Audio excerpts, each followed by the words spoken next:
The Undertaker will also be making a rare non-WrestleMania appearance against a returning Chris Jericho in a casket match. Jericho is in a very interesting position here because Jericho has already wrestled Kenny Omega in New Japan.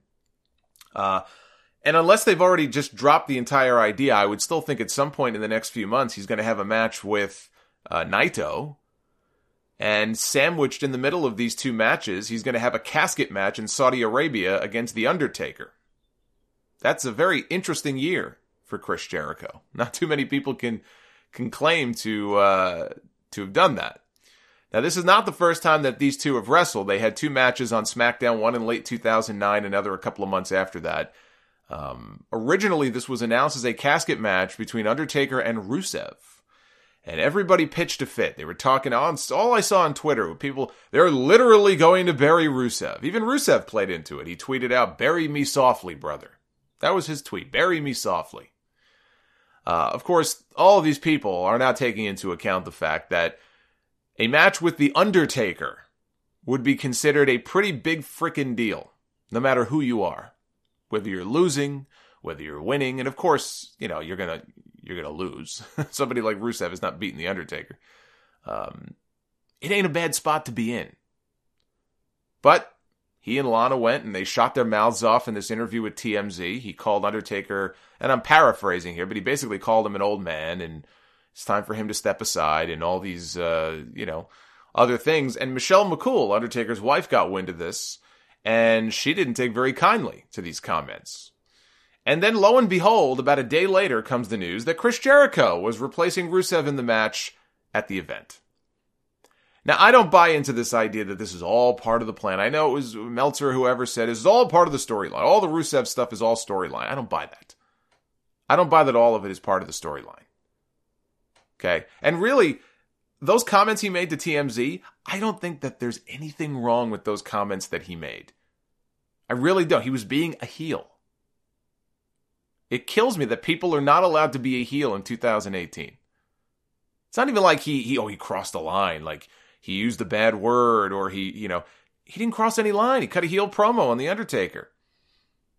And Michelle McCool goes on Twitter and she, quote tweets a link to the interview and says, "I had to listen to this to see if he really did use those words." And then she put like some cryptic comment or something with a bunch of emojis, and then poof, Rusev is out of the match.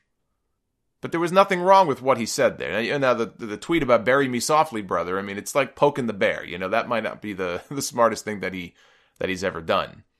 But I absolutely believe this guy's got heat with the wrong people in this company, and he's paying the price for it.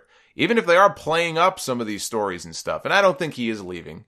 I don't know if he asked for his release and was just rejected, or if that was all bullshit. But I don't think he's on his way out. Even if he wanted out, I don't think they'll let him. So I don't think he's going anywhere, but I absolutely believe this guy has heat with the wrong people in this company, and he's paying the price for it. He is still supposed to still be on the card. He'll be in that 50-man Rumble match itself. But again, this guy has got heat with the wrong people, and no matter how hard people chant Rusev Day, it ain't going to matter. 4 years ago, let me tell you something. I was in New Orleans 4 years ago for WrestleMania 30, okay? And 4 years ago in New Orleans, all week long, all weekend long, all you heard up and down Bourbon Street, every single day, every single night, was yes, yes, yes. That's all you heard.